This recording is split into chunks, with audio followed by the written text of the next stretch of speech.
continuity for function of two variables.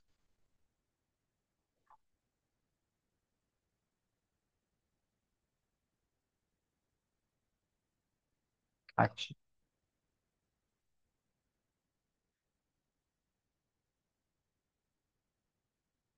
Function of তো one ভেরিয়েবলের ক্ষেত্রে লিমিটের কনসেপ্টটা কি ছিল একটুখানি মনে করে দেখো। আমি যদি তোমাকে বলি লিমিট এক্স টেন্স টু এ,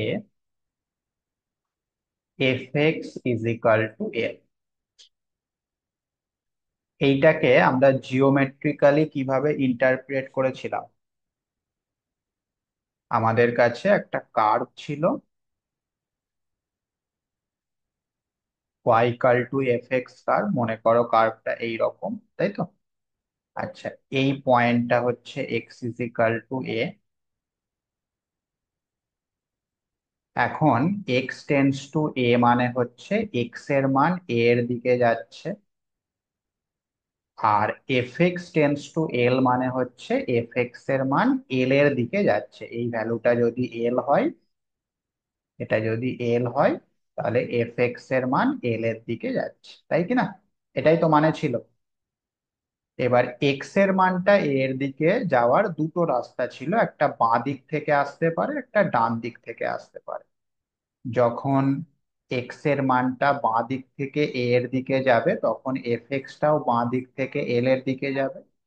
আর যখন এক্সটা ডান দিক থেকে এ এর দিকে আসবে, তখন এফ এক্সটাও কার্ভের উপর দিয়ে ডান দিক দিয়ে এল এর কাছে আসবে, তাই না? এটাই ছিল আমাদের লিমিট অফ ওয়ান ভেরিয়েবলের কনসেপ্ট, ঠিক কিনা?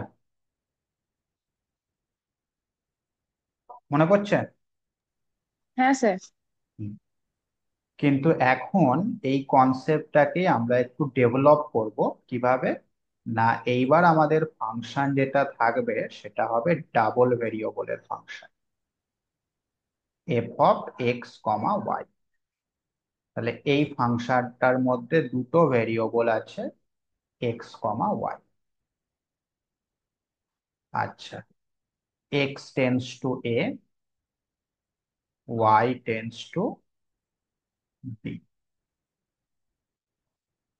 ওকে।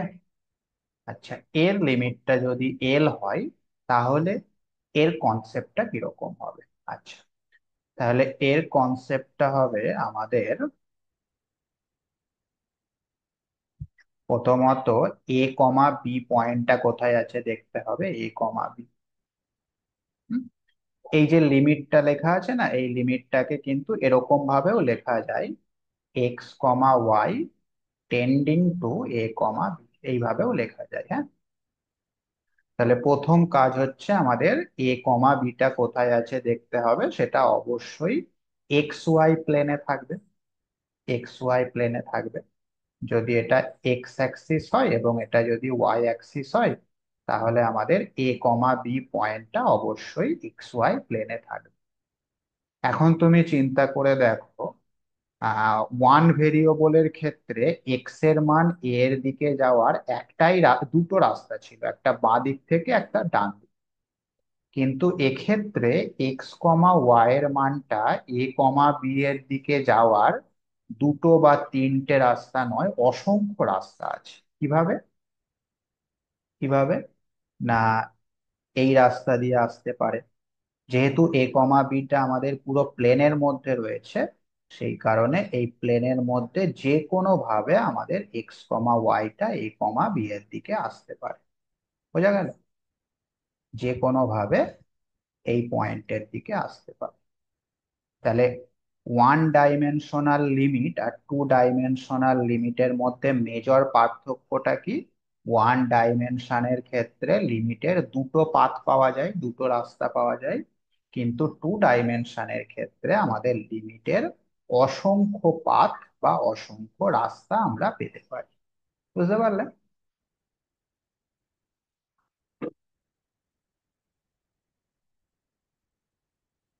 বোঝা গেল নাকি? হ্যাঁ স্যার। তাহলে এটার মানে হচ্ছে যখন এক্স কমা ওয়াইটা এ কমা বি এর দিকে যাচ্ছে, তখন F of X comma Y এর ভ্যালুটা এল এর দিকে যাবে।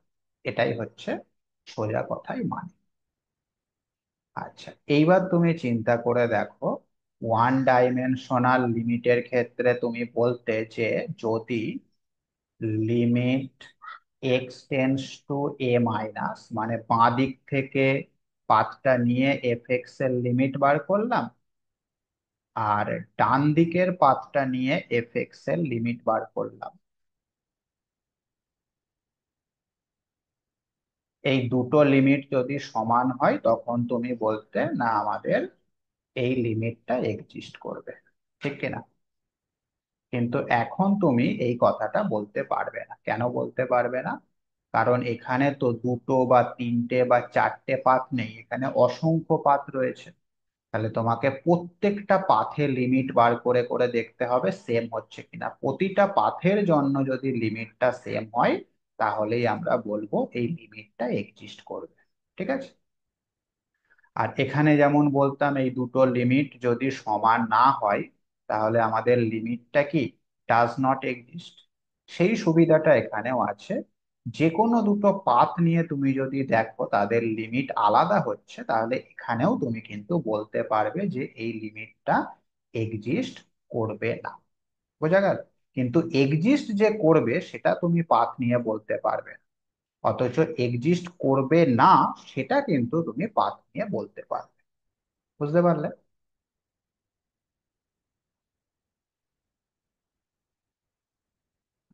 বলো হ্যাঁ কি না। হ্যাঁ স্যার। তাহলে আমি যদি তোমাকে জিজ্ঞাসা করি এখানে পাথ নিয়ে এক্সিস্ট করবে, সেটা বলা যাবে না কেন, তার উত্তরে তুমি কি বলবে?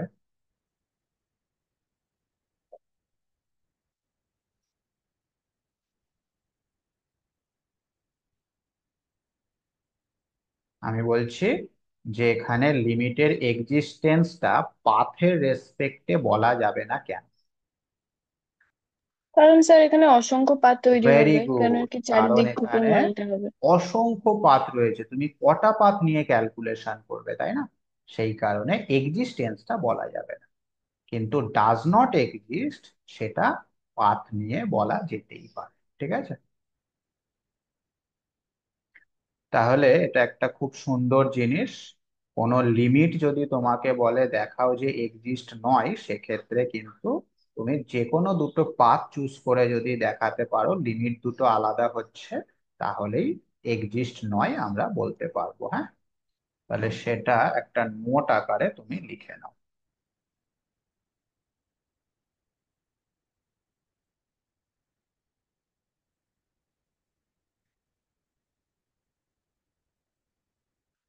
if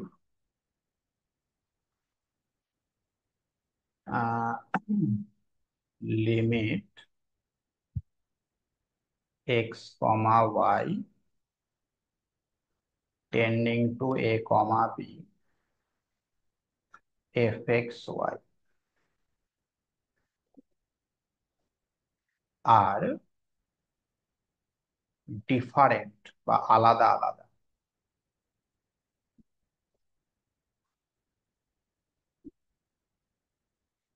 যদি এই লিমিটের মানটা ডিফারেন্ট হয় for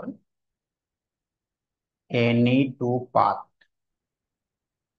for any two path,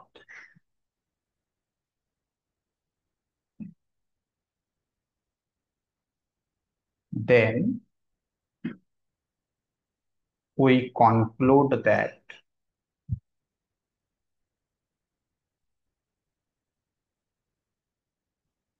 তাহলে আমরা কনক্লুড করতে পারবো। কি কনক্লুড করতে পারবো? দ্য লিমিট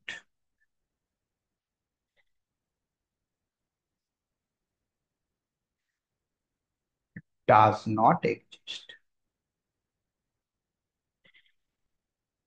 ঠিক আছে?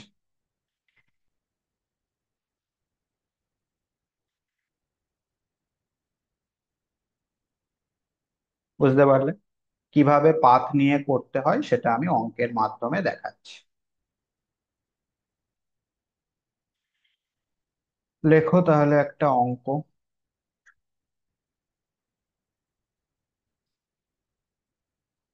show that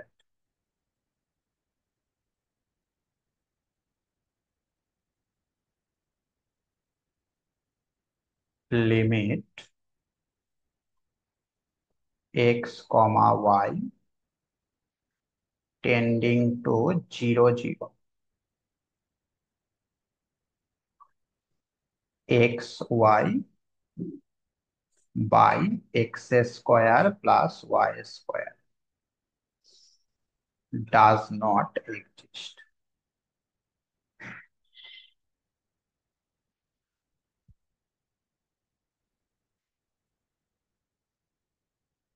তাহলে এই লিমিটটা এক্সিস্ট করবে না সেটা আমাদের দেখাতে হবে অবশ্যই। ডাজ নট এক্সিস্ট মানে আমরা পাথ চুজ করব, হ্যাঁ। ছবিটা একটু আঁকে, অঙ্ক করার সময় পরীক্ষায় ছবি না আঁকলেও চলবে, আমি জাস্ট বোঝানোর জন্য ছবিটা আঁকছি। দেখো তাহলে এইটা হচ্ছে আমাদের 0 0 পয়েন্ট। এখন এক্স কমা ওয়াই 0 0 দিকে আসছে, তাই না? তাহলে বিভিন্ন রকম ভাবে আসতে পারে, এই একটা পাথ হতে পারে। আচ্ছা, এই একটা পাথ হতে পারে, এই একটা পাথ হতে পারে, এরকম অসংখ্য পাথ হতে পারে, তাই কি না? তার মধ্যে আমরা দুটো পাথ লক্ষ্য করে দেখো, এই যে পাথ গুলো এগুলো কিন্তু সরল রেখা, তাই কি না? এগুলো হচ্ছে মূল বিন্দুগামী সরল রেখা। বুঝতে পেরেছো? আচ্ছা, এই সরল রেখাটার সমীকরণ হয় y is equal to X. আর এই সরল রেখাটা যদি আমরা নিই তাহলে তার সমীকরণ হবে y is equal two minus x, ঠিক কিনা? এবং এই রকম যত সরল রেখা আছে তাদের সমীকরণের জেনারেল ফর্মটা কি হয়? y is equal two mx। এইটা হচ্ছে মূল বিন্দুগামী সরল রেখার সমীকরণ, ঠিক কিনা? ভুল বললাম?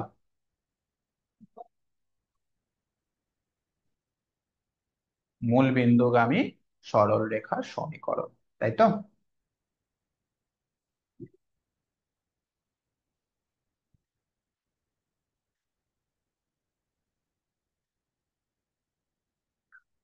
ঠিক আছে, তাহলে কি শুনতে পাচ্ছ না?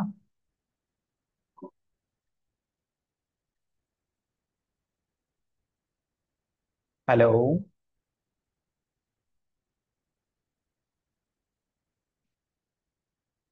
হ্যাঁ স্যার, বুঝতে পেরেছি। আচ্ছা, তাহলে লেখো let us let us consider the path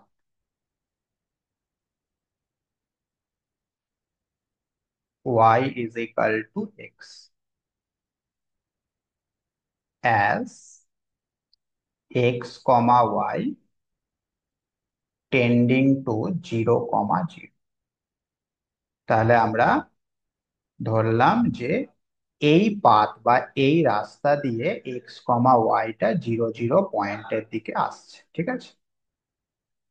আচ্ছা, তাহলে আমাদের লিমিটটা কি হবে? কিছুই না, ওয়াই এর জায়গাতে তুমি এক্স বসিয়ে দেবে। তাহলে x comma x trending to 0 কমা 0।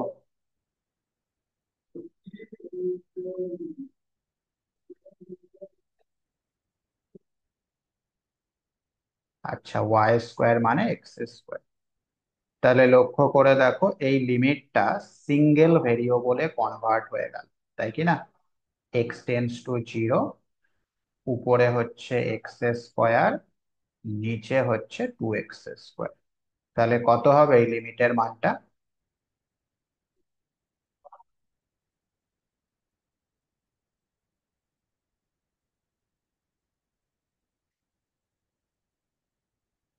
এই লিমিটের মানটা কত হবে?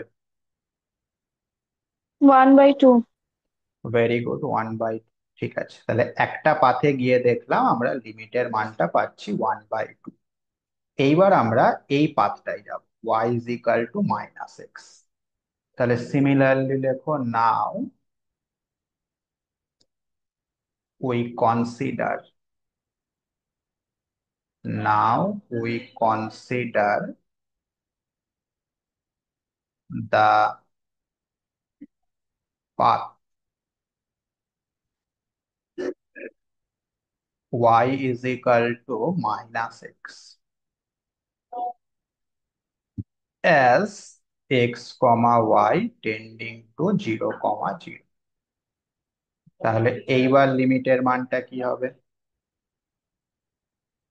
এক্ষেত্রেও লিমিট এক্স টেন্স টু এই 0 হয়ে যাবে। উপরেরটা কি হবে বলো? Minus x square.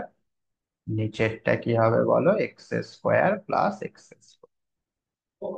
তাহলে কত হচ্ছে লিমিটের মানটা? মাইনাস হাফ, তাই কি না?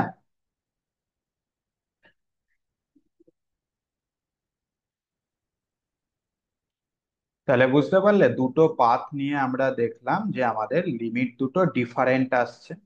সেই কারণেই আমরা কনক্লুড করে দিতে পারি, কি কনক্লুড করতে পারি? হেন্স দা গিভেন লিমিট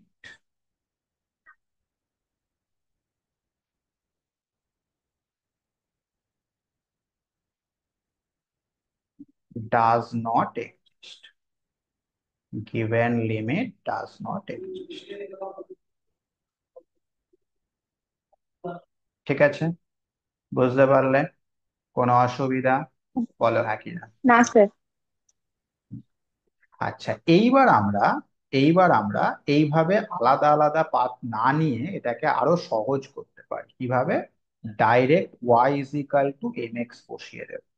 ঠিক আছে, দেখো এইটা মানে হচ্ছে এম এর মান 1, আর এইটা মানে হচ্ছে এম এর মান -1। তাহলে দুটো আলাদা আলাদা না করে আমি যদি Y equal to M X বসিয়ে দিই, তাহলে একবারে অ্যান্সারটা চলে আসবে, তাই না?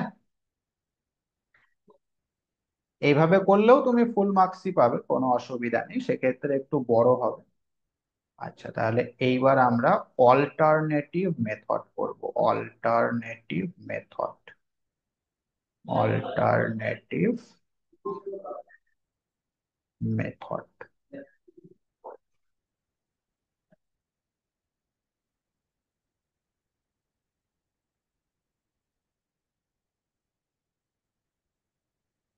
অল্টারনেটিভ মেথডে কি ওই একই লেখা, হ্যাঁ লেখাটা একই, direct Y is equal to M X বসিয়ে দেব, লেখাটা একই। তাহলে Y is equal to M X যদি বসিয়ে দাও, সেক্ষেত্রে লিমিটের মানটা কত হবে বলো?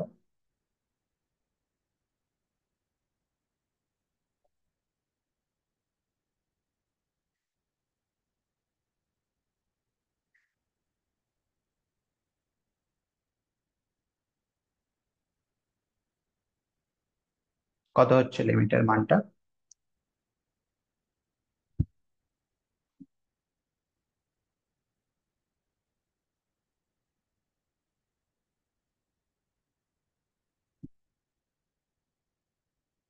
Sir M by one plus M.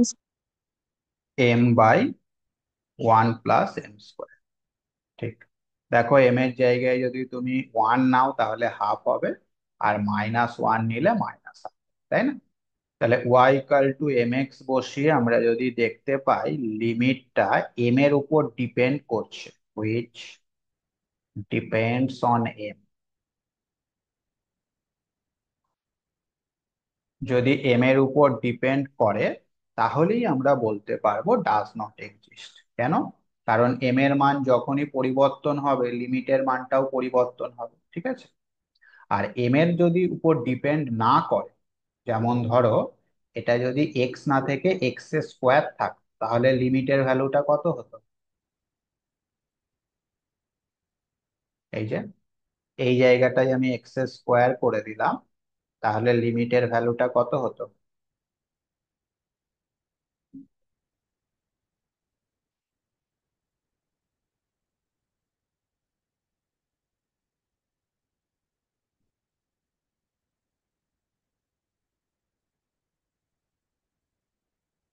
হুম, 0। 0 হতো। তাহলে সেক্ষেত্রে এম এর উপর ডিপেন্ড করতো না, সেক্ষেত্রে আমরা বলতে পারতাম না যে এটা ডাজ নট এক্সিস্ট। ঠিক আছে, এক্সিস্ট হবে কিনা সেটাও বলতে পারতাম না, এক্সিস্ট তো এইভাবে বলা যাবেই না, হ্যাঁ, পাথ নিয়ে এক্সিস্ট বলা যাবেই না, শুধুমাত্র ডাজ নট এক্সিস্টই বলা যাবে পাথ নিয়ে। ঠিক আছে। আচ্ছা, এইবার সব সময় যে Y is equal to M X এই পাথ নিয়ে হবে তা কিন্তু নয়, হ্যাঁ ম্যাক্সিমাম টাইম হয়ে যাবে, কিন্তু সব সময় যে হবে তা কিন্তু নয়, বিভিন্ন অঙ্কের ক্ষেত্রে বিভিন্ন পাথ তোমাকে ভাবতে হবে। ঠিক আছে, সেটা অন্য কোনো কার্ভও হতে পারে, সরল রেখাই যে নিতে হবে এরকম কোনো ব্যাপার না, যে কোনো রাস্তা তুমি নিতেই পারো। ঠিক আছে, তাহলে বোঝা গেল কনসেপ্টটা, কোনো অসুবিধা? না স্যার। হুম। আচ্ছা, আরেকটা অঙ্ক দিই তাহলে, করো।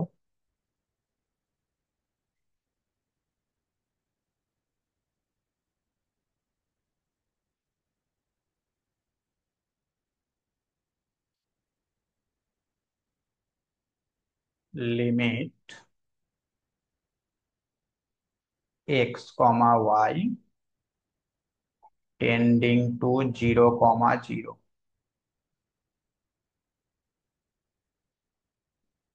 X square minus Y square by X square plus Y, এই লিমিটটা কি এক্সিস্ট হবে সেটা আমাকে বলো।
এক্সিস্ট করছে লিমিটটা নাকি ডাজ নট এক্সিস্ট?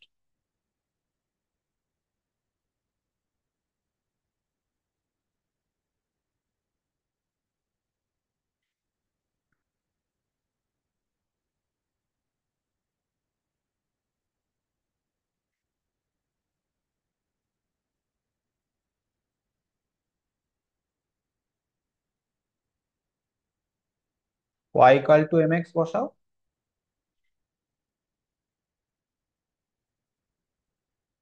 স্যার ওই 1 - m² / 1 + m² আসছে।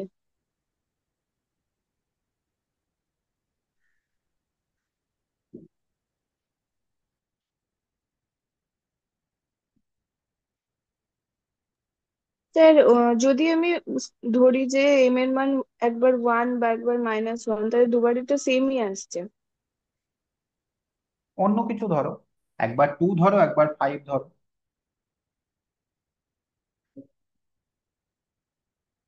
তাই না? তুমি যে কোনো দুটো পাথ নিয়ে আলাদা দেখাতে পারলেই হলো। বোঝা গেল? তাহলে Y is equal to M X ধরলে আমাদের লিমিটটা হয়ে যাচ্ছে এইরকম,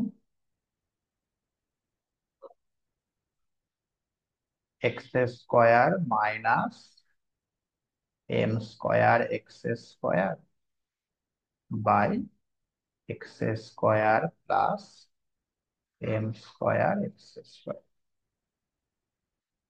তাহলে এটা কি হয়ে যাচ্ছে, 1 - m² বাই 1 + m², যেটা কিনা এম এর উপর ডিপেন্ড করছে, সেই কারণেই ডাজ নট এক্সিস্ট। ঠিক আছে, দুটো হ্যাঁ স্যার। পাথের জন্য সেম হতেই পারে, কিন্তু আমাদের নোটে কি বলা রয়েছে, আমাদের নোটে বলা রয়েছে দেখো এনি টু পাথ, দেখা গেল তুমি 10টা পাথ বার করলে তার মধ্যে সবাই ইকুয়াল কিন্তু একটা পাথ আনইকুয়াল, তাহলেও এটা ডাজ নট এক্সিস্ট। ঠিক আছে, ক্লিয়ার? লেখাটা একই রকম নিশ্চয়ই লিখতে পারবে।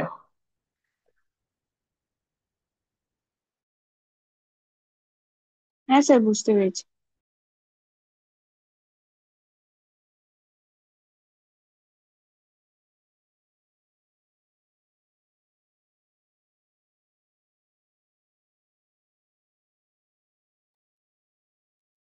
আচ্ছা, তাহলে আরেকটা প্রবলেম নিই। Limit X comma Y tending to zero,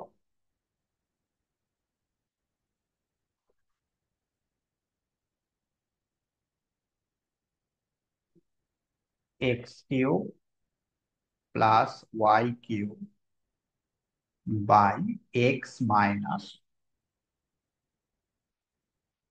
এই লিমিটটা এক্সিস্ট করবে কি সেটা জানতে চাওয়া হয়েছে। তাহলে লক্ষ্য করো, এক্ষেত্রে তুমি যদি Y is equal to M X path নাও, এম এর উপর ডিপেন্ডেন্ট থাকছে না, তাই না? কত হচ্ছে Y is equal to M X নিলে?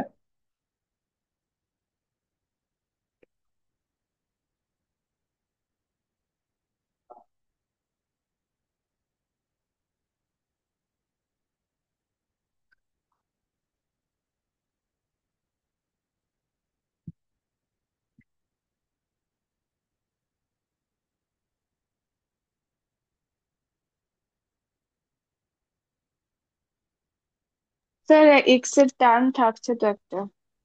মানে জিরো হয়ে যাবে, তাই না? হ্যাঁ। তার মানে Y equal to M X path নিলে হবে না।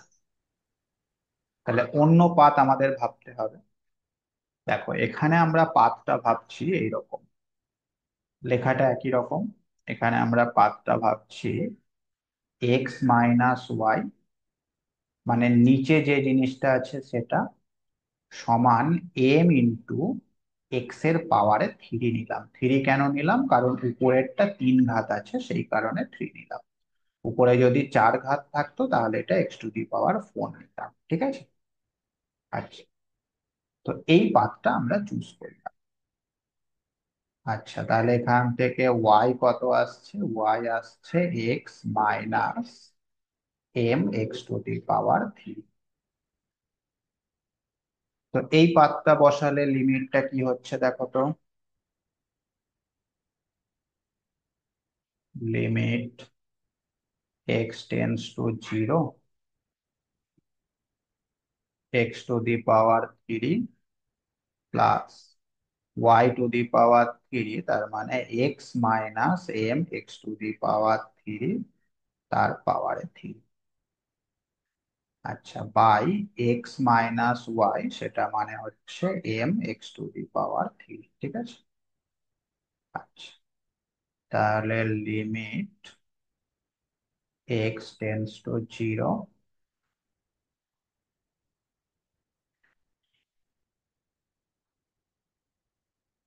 উপর থেকে এক্স কিউব কমন যাচ্ছে, তাহলে কি থাকছে উপরে? ওয়ান প্লাস ব্র্যাকেটের মধ্যে one minus M X square পাওয়ারে থ্রি, আর নিচে থাকছে M X to the power, X to the power three কেটে দিলাম, এক্স এর জায়গায় জিরো বসালে দেখো এটা হয়ে যাচ্ছে ওয়ান বাই এম।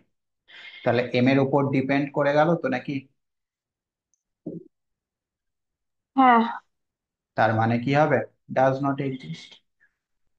স্যার, বুঝতে মানে পারলে? এইগুলো মানে ধরাটার ক্ষেত্রে যে কোনো কিছু ধরতে পারি?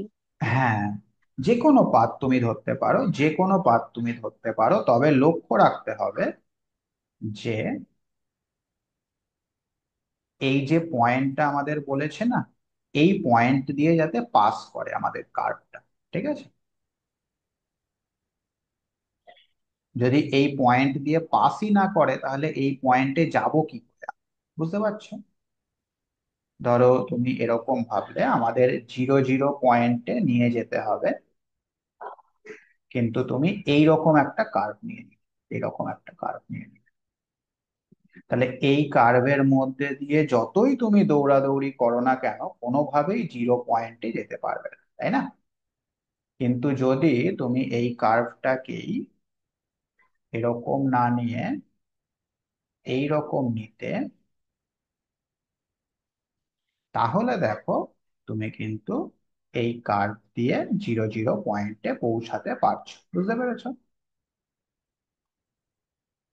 তাহলে একটাই কন্ডিশন পাথ নেওয়ার, যেরকম ইচ্ছা তুমি পাথ নিতে পারো, শুধু যে পয়েন্টে লিমিট রয়েছে সেই পয়েন্ট দিয়ে যাতে পাস করে সেটা লক্ষ্য রাখতে হবে। ওকে? হ্যাঁ স্যার। ঠিক আছে। আর এই টেকনিকটা বলেই দিলাম, উপরে যদি বেশি ডিগ্রি থাকে, নিচে যদি কম থাকে, সেক্ষেত্রে নিচে যেটা আছে সেটা সমান m × x এর পাওয়ারে উপরে যত ডিগ্রি আছে সেইটা নিলেই কাজ মিটে যায়। হ্যাঁ, এইভাবে ভাবতে পারো। ঠিক আছে?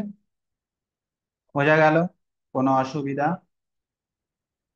না স্যার। এটা তো না হয় লিমিট ডাজ নট এক্সিস্ট আমরা বুঝলাম। এইবার যদি আমাদের লিমিটের মানটাই বার করতে বলে বা দেখাতে বলে যে এর লিমিট এটা হবে দেখাও, তখন আমরা কিভাবে করব? তখন তো আর পাথ নিয়ে করা যাবে না। তো সেই অঙ্কগুলো করার জন্য আমাদের অবশ্যই লিমিটের ডেফিনেশন ইউজ করতে হবে। হ্যাঁ, সেই এপসাইলন ডেল্টা ডেফিনেশন পড়েছিলাম, মনে করে দেখো, 1 ডাইমেনশনের ক্ষেত্রে। ঠিক একই রকম 2 ডাইমেনশনের ক্ষেত্রেও কিন্তু এপসাইলন ডেল্টা ডেফিনেশন আমাদের পড়তে হবে।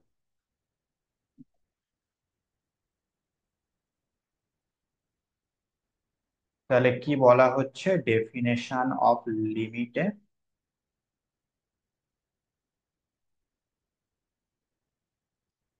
Limit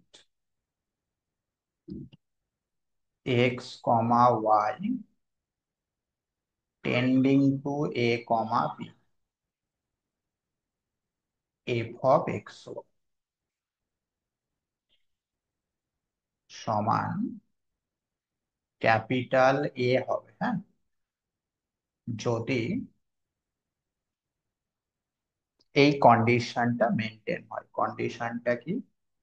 modulus f(x, y) minus capital A, এর মানটা লেস দ্যান এপসাইলন হবে, for all x, y belongs to neighbourhood of a, b। ঠিক আছে? তার মানে আমরা a, b এর নেইবারহুডের মধ্যে থেকে x, y পয়েন্ট নেব, নিয়ে f(x, y) এর মানটা বের করব, দিয়ে দেখব তার থেকে a এর যে ডিফারেন্স সেই ডিফারেন্সটা খুব ক্ষুদ্র হচ্ছে কি। বোঝা গেল? খুব ক্ষুদ্র হচ্ছে কিনা সেটা আমরা দেখব। ওকে? Simple definition.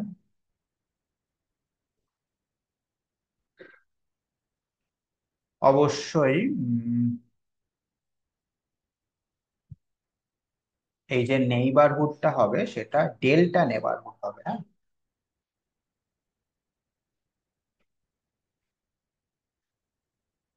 এটা ডেল্টা নেইবারহুড হবে।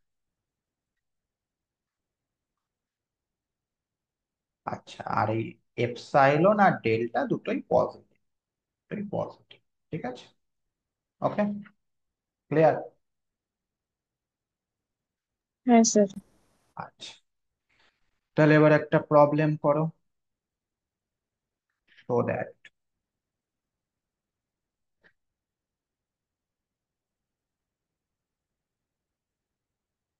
Limit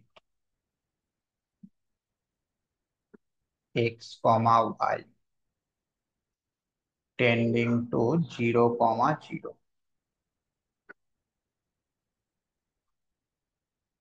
xy √x² plus y² is equal to 0। এইটা আমাদের দেখা। আচ্ছা, তো এটা দেখানোর ওই ডেফিনেশন ছাড়া আর কোনো উপায় নেই, বুঝলে? এই যে লিমিটের মানটা জিরো, এটা দেখানোর এই ডেফিনেশন ছাড়া আর কোনো উপায় নেই, ডেফিনেশন দিয়েই আমাদের দেখাতে হবে। ডেফিনেশনে যেটা এ কমা বি পয়েন্ট ছিল, এখানে সেটা 0,0 পয়েন্ট আছে। আর ক্যাপিটাল এ যেটা ছিল সেটা আমাদের এখানে কত আছে, জিরো আছে, তাই না? ওকে।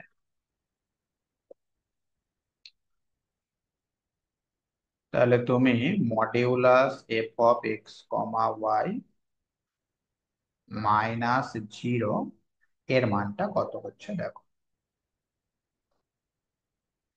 X Y by √x² plus Y square,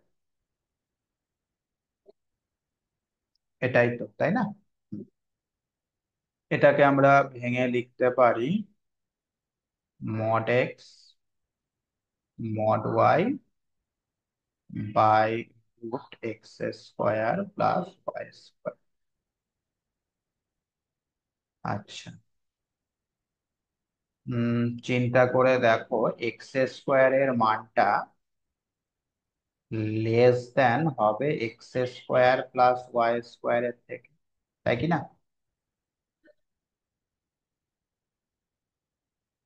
less দেন হবে তো নাকি? হ্যাঁ। আচ্ছা, বোথ সাইডে যদি তুমি রুট করে দাও, তাহলে বাঁদিকে √x² less than √x² plus Y square. আচ্ছা, √x² সেটা মানেই হচ্ছে mod X less than √x² plus Y square. তার মানে আমরা বলতে পারি this is less than, mod এক্সটা হচ্ছে √x² প্লাস ওয়াই স্কোয়ার। ঠিক একইভাবে মড ওয়াইটাও কিন্তু less than √x² plus Y square, হ্যাঁ, by √x² plus Y square. একটা কেটে দাও। তাহলে আলটিমেটলি আমরা কি পেলাম? Modulus F of X comma Y -0 less than √x² plus Y square, তাই না? আচ্ছা, এটা লেস দেন এপসাইলন হবে যদি x² plus Y square less than epsilon square হয়। আচ্ছা, দ্যাট ইজ ইফ x-0 তার স্কোয়ার প্লাস y-0 তার square less than epsilon square. আচ্ছা, এটা কিসের সমীকরণ বলতে পারবে?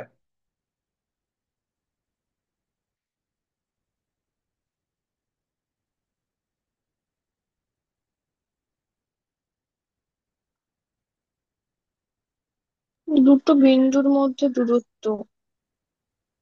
আর ডান দিকে এপসাইলন আছে, তার মানে এটা একটা সার্কেল বোঝাচ্ছে না? হ্যাঁ হ্যাঁ। এই যে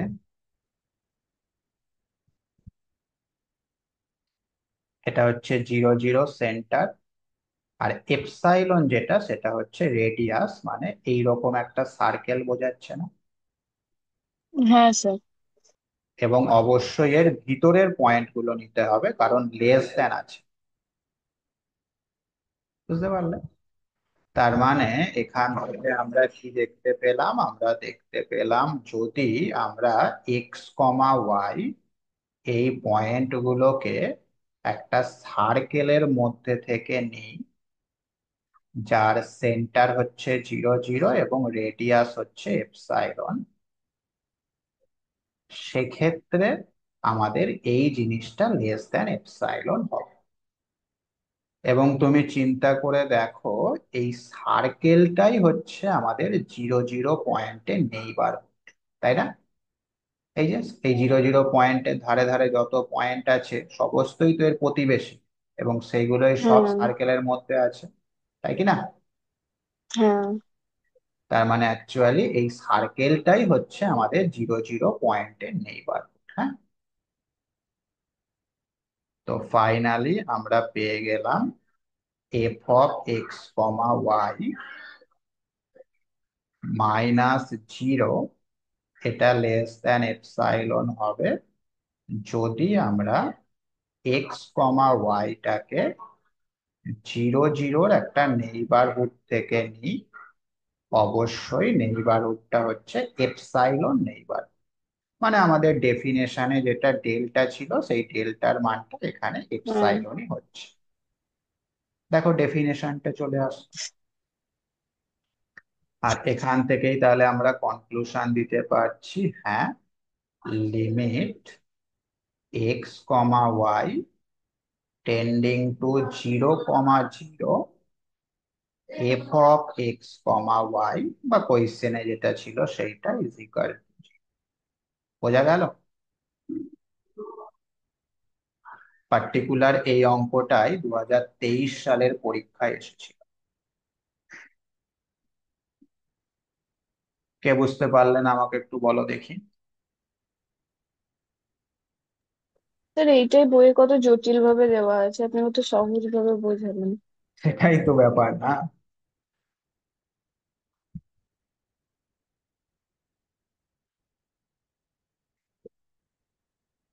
আমার কাজই তো হচ্ছে ওইটা, বইয়ের জটিল জিনিসটাকে সহজ একদম জলের মতো করে বলে দেওয়া। এরপরে যদি এটা একবার বাড়িতে রিভিশন করো তাহলেই তোমার তৈরি হয়ে গেল জিনিসটা, খুব বেশি রিভিশনও করতে হবে না, তাই না? সহজভাবে বুঝলে ব্যাপারটা। আচ্ছা, তাহলে আরেকটা অঙ্ক দিই। হুম,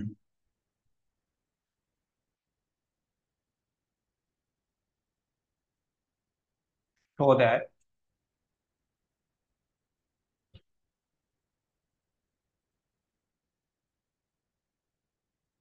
limit x, y tending to 0, 0 x sin 1/y plus y sin 1/x is equal to 0, এটা আমাদের প্রমাণ করতে হবে। ঠিক আছে,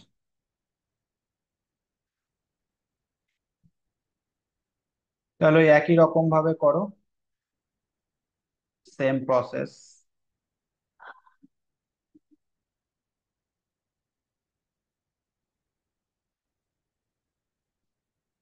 সেম প্রসেস।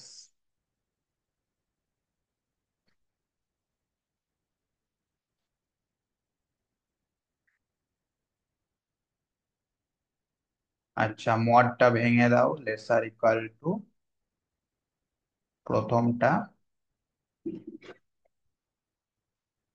প্লাস দ্বিতীয়টা।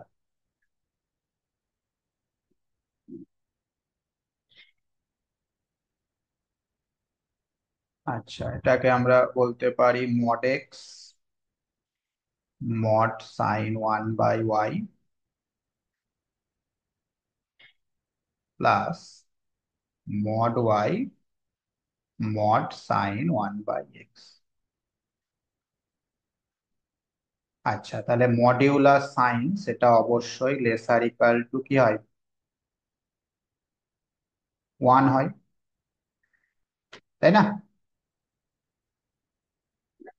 Modular sine theta laser equal two 1 হয় ফর অল থিটা, থিটার মান যাই হোক না কেন। আচ্ছা, এর আগের অঙ্কটাতেই আমি দেখিয়েছি মড এক্স যেটা সেটা লেস দেন কি, মড এক্সটা হচ্ছে less than √x² plus y²। তাহলে সেটা এখানে ইউজ করো, this is less than √x² plus y², আর মড ওয়াইটাও তাই।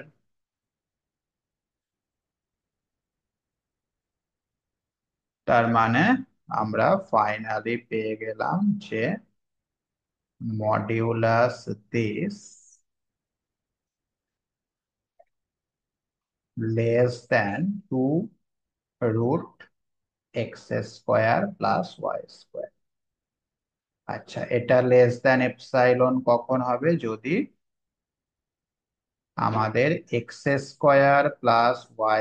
y² লেস দেন কি হয়, ε/2 তার হোল স্কোয়ার, তাই কি না?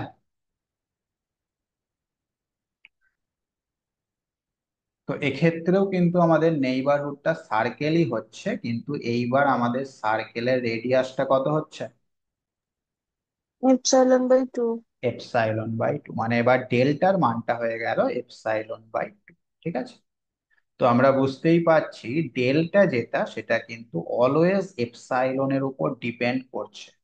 তাহলে তুমি এখানটায় ডেফিনেশনটা একটু চেঞ্জ করতে পারো, delta always depend on epsilon বা ফাংশন অফ এপসাইলন। ওকে, ব্যাস, হয়ে গেল।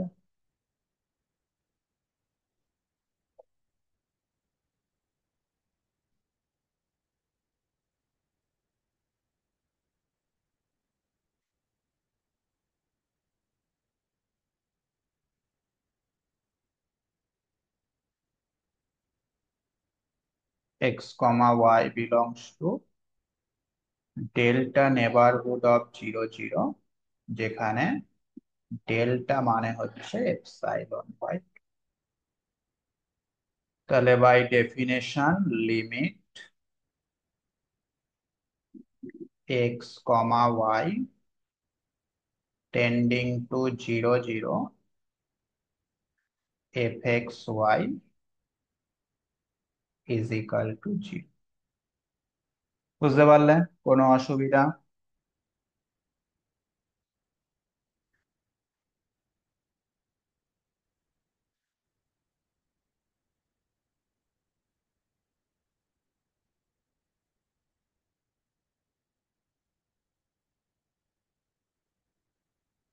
আচ্ছা, এতক্ষণ যে লিমিট গুলো আমরা করলাম সেই লিমিটটাকে বলা হয় সাইমultaneous লিমিট বা ডাবল লিমিট। এখানে তুমি ব্র্যাকেটে লিখে রাখতে পারো, এটার নাম হচ্ছে ডাবল লিমিট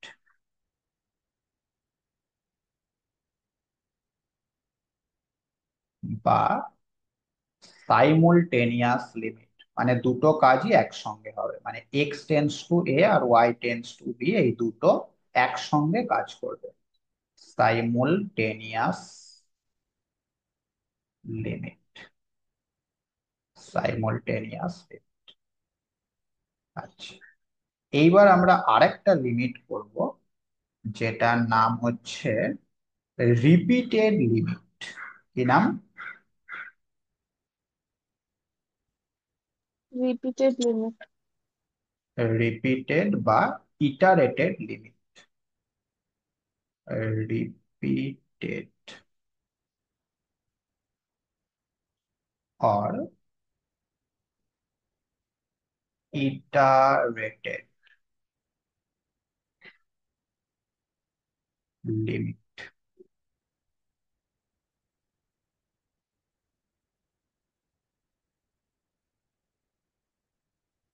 এই লিমিটের বেসিক আইডিয়া হচ্ছে কি, না এখানে আমরা একটা একটা করে লিমিট পারফর্ম করব। প্রথমে x টেন্ডস টু 0 এটা পারফর্ম করব, তারপর y টেন্ডস টু 0টা করব, অথবা উল্টোটা প্রথমে y টেন্ডস টু 0 করব, তারপর x টেন্ডস টু 0 করব। সেই কারণে বলা হচ্ছে রিপিটেড লিমিট। হ্যাঁ, তো এক্ষেত্রে কাজটা কিভাবে হবে? Limit x tends to a, y tends to b, f(x, y) যদি থাকে, তাহলে প্রথমে আমরা y এর জায়গাতে b বসিয়ে দেব।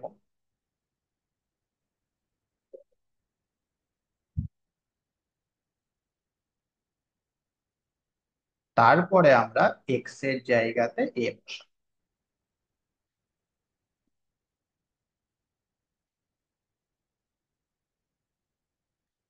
ঠিক আছে। আচ্ছা, অথবা উল্টোটাও করা যেতে পারে।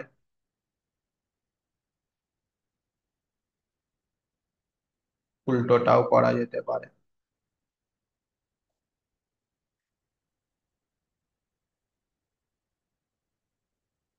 প্রথমে এক্স এর জায়গাতে এ বসাও।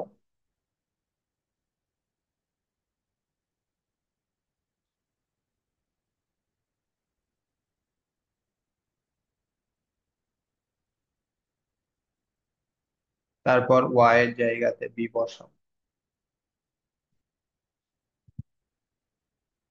আচ্ছা, এবার এই দুই ভাবে করলে লিমিটের ভ্যালু সব সময় যে ইকুয়াল আসবে তা কিন্তু নয়, আলাদাও আসতে পারে। ধরে নাও এটার ভ্যালু আসছে λ1, এটার ভ্যালু আসছে λ2। দুটো ইকুয়ালও হতে পারে, আলাদাও হতে পারে, কোনো কনক্লুশন এখানে নেই। হুম? আচ্ছা, যদি যদি λ1 আর λ2 আলাদা হয়ে যায়, মানে রিপিটেড লিমিট দুটো যদি আলাদা হয়, তাহলে এখান থেকে আমরা একটা কনক্লুশনে আসতে পারছি যে আমাদের ডাবল লিমিটটা, হ্যাঁ, দেন দা ডাবল লিমিট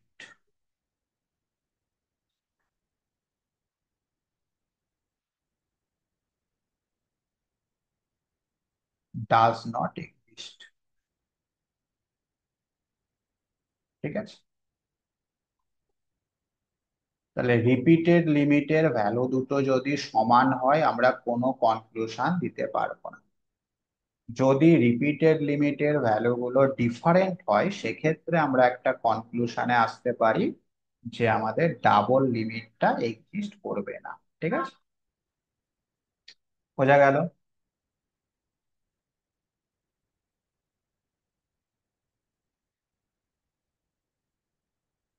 আচ্ছা,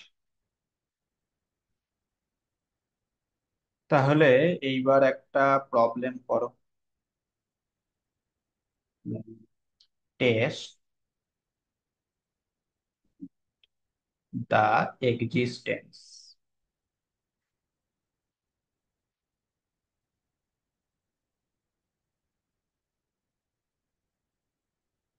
of the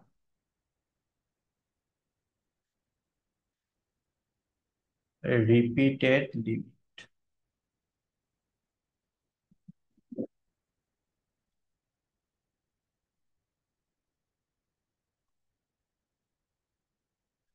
of this function।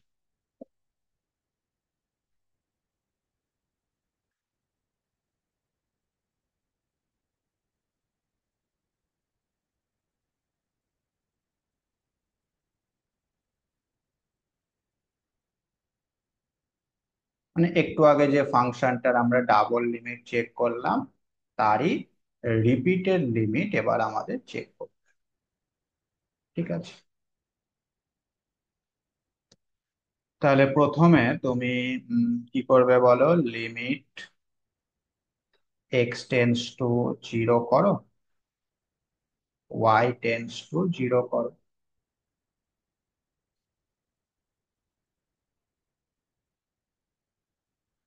ফাংশনটা যেটা আছে নিয়ে নাও।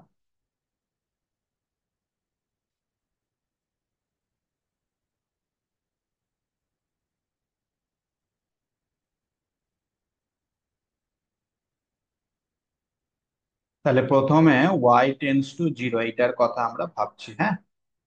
তাহলে এক্স টেন্স টু জিরোটা যা আছে থাক। আচ্ছা, এক্সটা এবার কনস্ট্যান্ট হিসাবে কাজ হবে। Limit Y tends to zero, one by Y plus sine one by X থাকলো ইন্টু ওয়াই, ওয়াই এর লিমিট জিরো। বুঝতে পারলে? আচ্ছা, এখন আমাকে বলো এই লিমিটটার মান কত।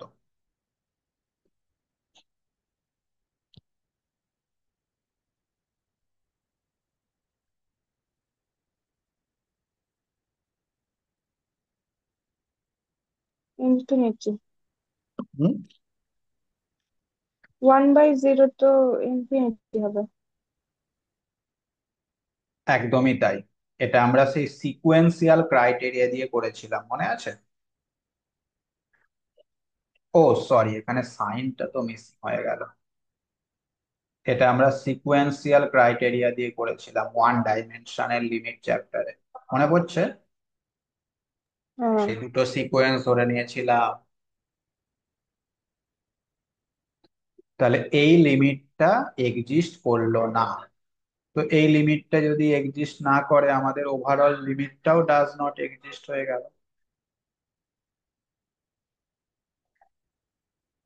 ঠিক আছে? কেন? Sense limit y tends to 0 sin 1 by y does not exist. Clear? Similarly যদি তুমি উল্টোটা করো, সেক্ষেত্রেও ডাজ নট এক্সিস্ট হবে। তুমি যদি এক্স টেন্স টু জিরোটা আগে নিতে, তাহলে সাইন 1/x এটা ডাজ নট এক্সিস্ট হতো, তাই কি না? হ্যাঁ। তার মানে এই ফাংশনটার কোনো রিপিটেড লিমিটই এক্সিস্ট করবে না, আগে ওয়াইটাই নাও চাই আগে এক্সটাই নাও। ঠিক আছে? কিন্তু আমরা দেখলাম যে এই লিমিটটার আবার ডাবল লিমিট এক্সিস্ট করে এবং সেটা 0 হয়, তাই তো? হ্যাঁ। তাহলে এখান থেকে কি বোঝা যাচ্ছে, যে কোনো ফাংশনের রিপিটেড লিমিট যদি এক্সিস্ট না করে, সেই ফাংশনের ডাবল লিমিট এক্সিস্ট করতেও পারে। বোঝা গেল? তাহলে পরীক্ষায় তোমাকে বলতেই পারে যে এরকম একটা ফাংশনের এক্সাম্পল দাও, যে ফাংশনটার রিপিটেড লিমিট এক্সিস্ট করছে না, কিন্তু ডাবল লিমিট এক্সিস্ট করছে। তখন তুমি এই ফাংশনটা লিখবে, লিখে এই ডাবল লিমিটটাও করে দেবে, তার সাথে সাথে রিপিটেড লিমিটটাও করে দেবে। বোঝা গেল? তাহলে এরকম কোয়েশ্চেন পরীক্ষাতে দিতে পারে, give an example, give an example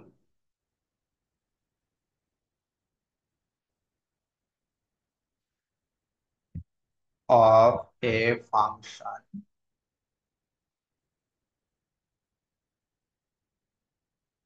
for which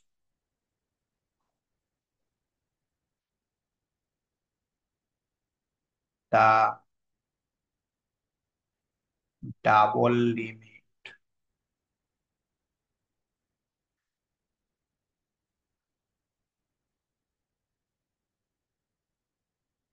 exists but the repeated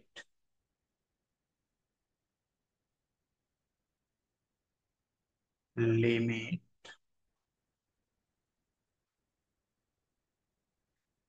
does not exist.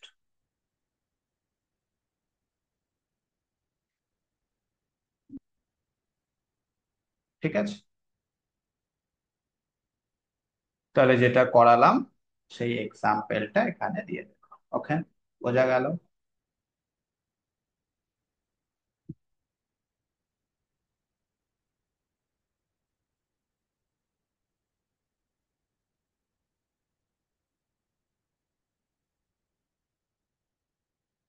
আচ্ছা, এইবার তুমি এই ফাংশনটার রিপিটেড লিমিট এক্সিস্ট করবে কিনা আমাকে বলো। X tends to zero, y tends to 0, xy by x square plus y square, এটার repeated limit কি এক্সিস্ট করবে?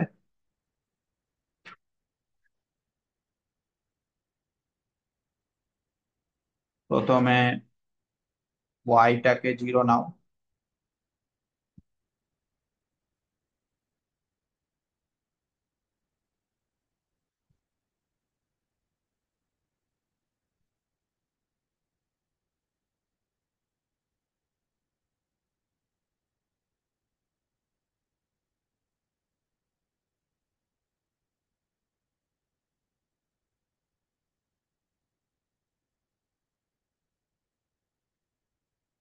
ওয়াই এর জায়গায় জিরো বসালে কি হবে? 0/x² + 0।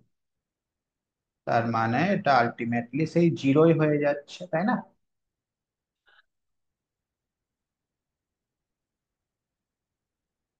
ঠিক একইভাবে যদি তুমি এক্সটাকে আগে নিতে তাহলে কত হবে? জিরোই হবে।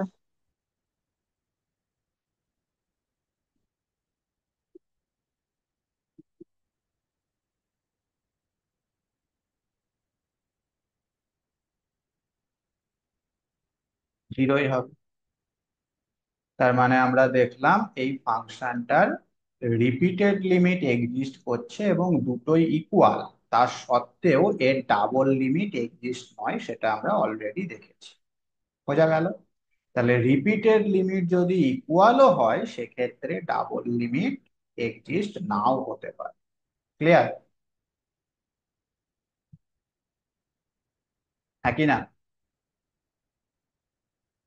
হ্যাঁ sir.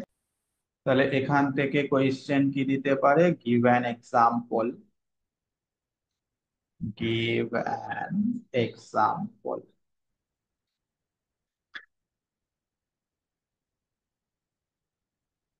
of a function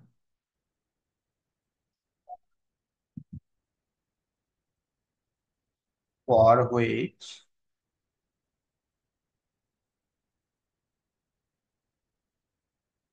the repeated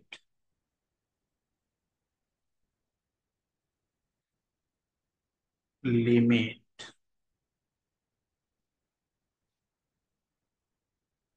exists but the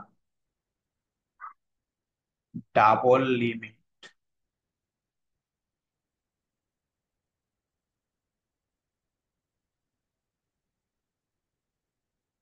does not exist।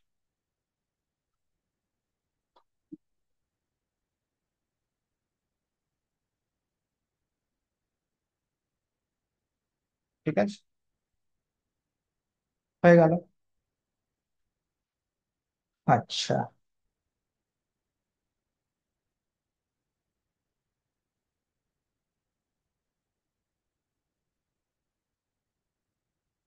তাহলে এই রিপিটেড লিমিট এবং ডাবল লিমিটের উপর একটা অঙ্ক আমি হোম টাস্ক দিচ্ছি, এটা করবে। f(x, y) সমান this sin x plus sin 2y by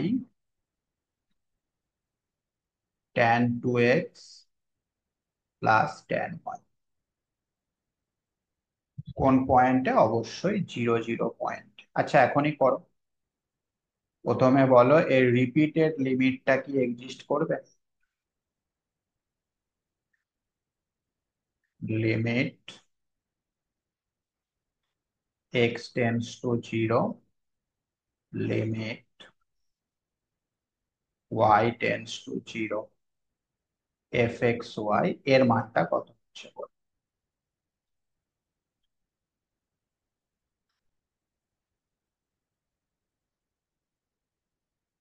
প্রথমে আমাকে এই অংশটুকুর কথাই বলো, এই অংশটুকু কত হচ্ছে? সিম্পল y এর জায়গায় 0 বসিয়ে দাও।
বলো কত হচ্ছে।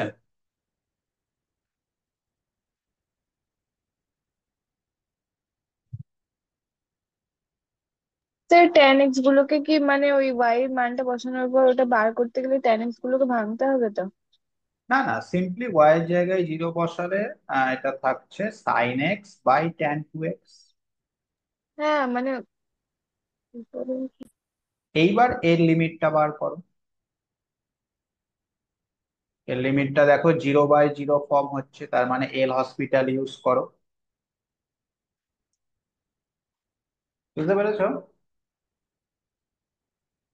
হ্যাঁ। এল হসপিটাল ইউজ করে কত আসছে বলো লিমিটের ভ্যালুটা।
কত আসছে গো?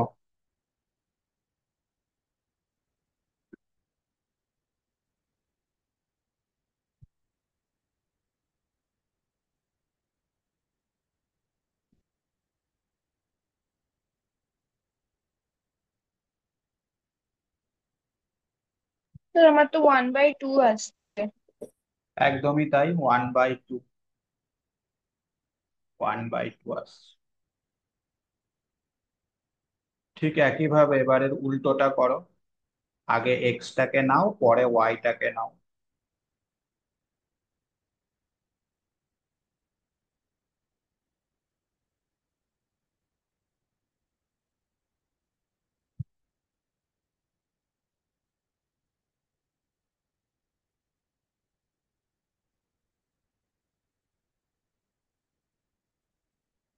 তাহলে এইবার আসছে sine two Y by tan Y. এটাকেও এল হসপিটাল করো, করে এটার মানটা কত আসছে বলো।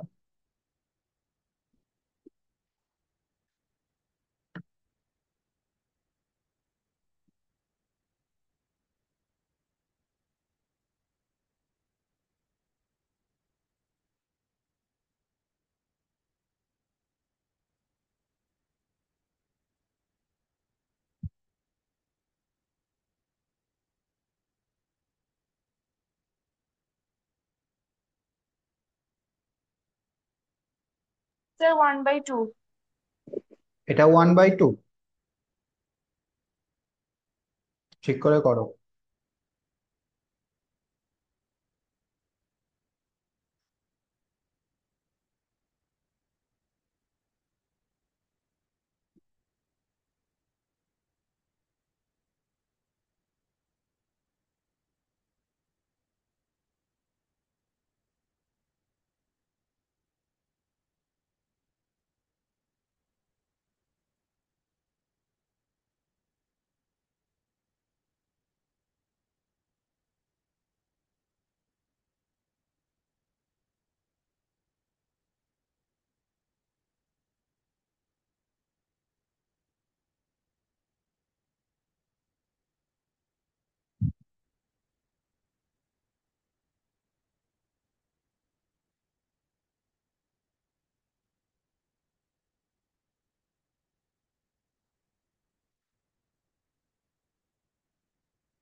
তা টু আসছে।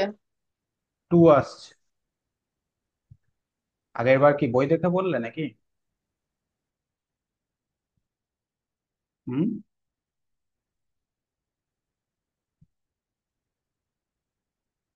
আচ্ছা, তাহলে রিপিটেড লিমিট দুটো এক্সিস্ট হচ্ছে এবং আনইকুয়াল হচ্ছে, ঠিক আছে। এইবার তাহলে ডাবল লিমিটটা এক্সিস্ট হয় কিনা দেখি। আচ্ছা, ডাবল লিমিটটা দেখার জন্য আমরা Y is equal to X এই পাথ ধরে করছি, হ্যাঁ, ওয়াই ইকাল টু এক্স এই পাথ ধরে করছি।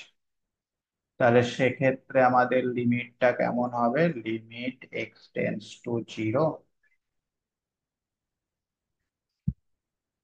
কি হয়ে যাবে বলো? সাইন এক্স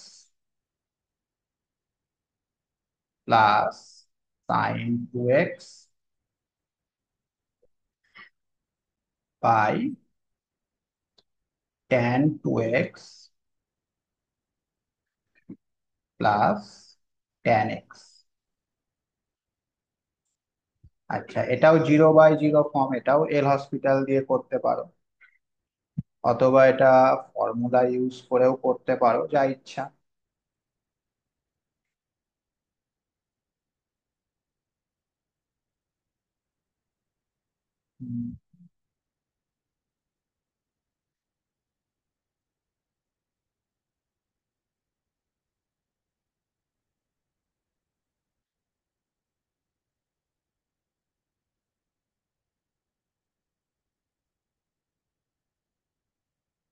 এল হসপিটাল দিয়ে করবে?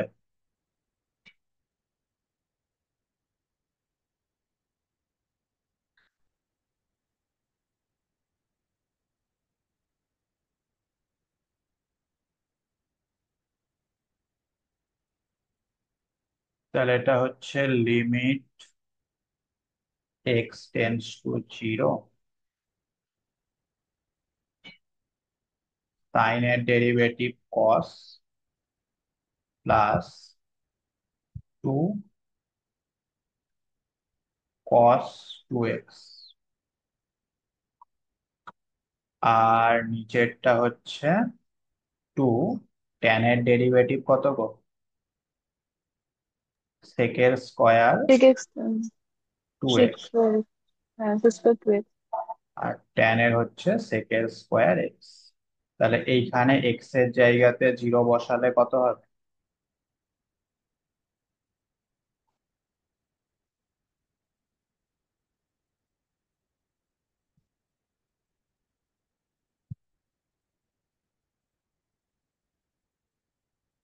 কত হবে? কস জিরো মানে ওয়ান, সেক জিরো মানে ওয়ান, তাহলে হ্যাঁ উপরেরটা থ্রি, নিচেরটা থ্রি, ওয়ান হচ্ছে। ওয়ান হচ্ছে, ওয়ান হচ্ছে। আচ্ছা, এবার আরেকটা পাথ নাও। এবার তুমি Y is equal to two X এই পাথটা নাও। লেখাগুলো একই, হ্যাঁ। তাহলে কি হচ্ছে বলো লিমিটটা?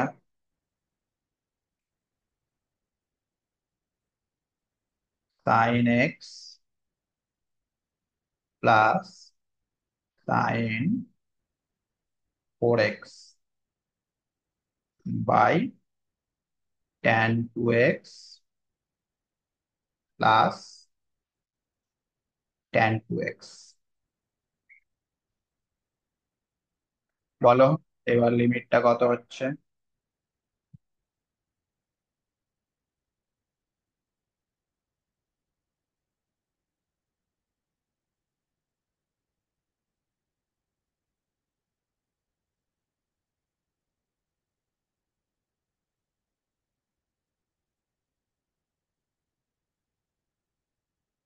টু সেকের square two x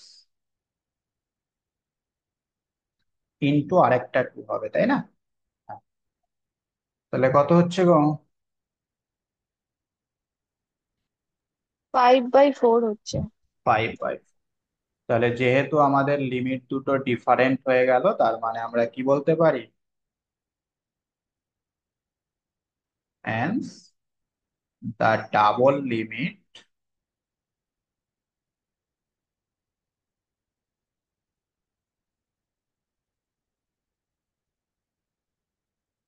does not exist। ঠিক আছে, বলো বুঝতে পারলে? তাহলে রিপিটেড লিমিট দুটো এক্সিস্ট হলো এবং আনইকুয়াল হলো, সেক্ষেত্রে আমাদের ডাবল লিমিটটা ডাজ নট এক্সিস্ট। দেখো এরকম একটা নোট আমরা লিখেছিলাম, λ1 নট ইকুয়াল টু λ2 হলে double limit does not exist. তার মানে আমাদের নোটটা জাস্টিফাই হয়ে গেল, একই না? হ্যাঁ স্যার। ওকে, তাহলে এই ধরনের অঙ্ক দিলে অবশ্যই তোমরা এবার করতে পারবে। আমি একটা অঙ্ক তোমাদের বাড়িতে হোম টাস্ক দিয়ে দিচ্ছি, এই অঙ্কটা ট্রাই করবে। F of X comma Y সমান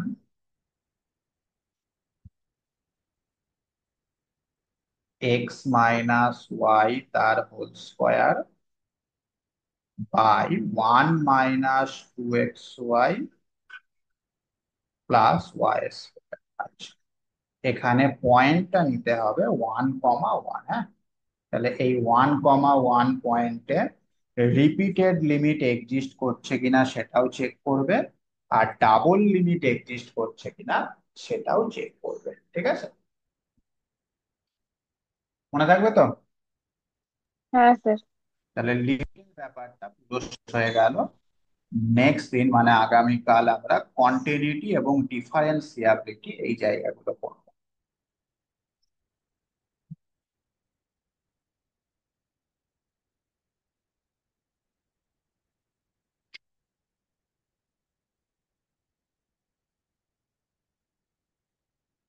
বলো, কিছু বলার থাকলে বলতে পারো।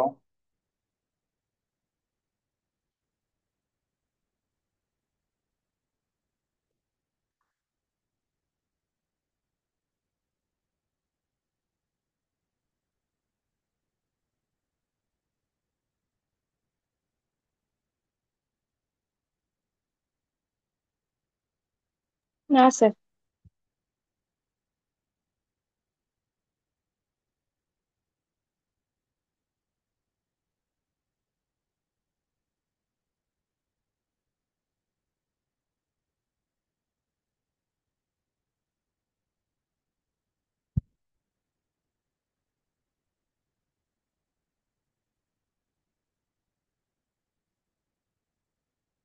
ঠিক আছে, রাখো তাহলে।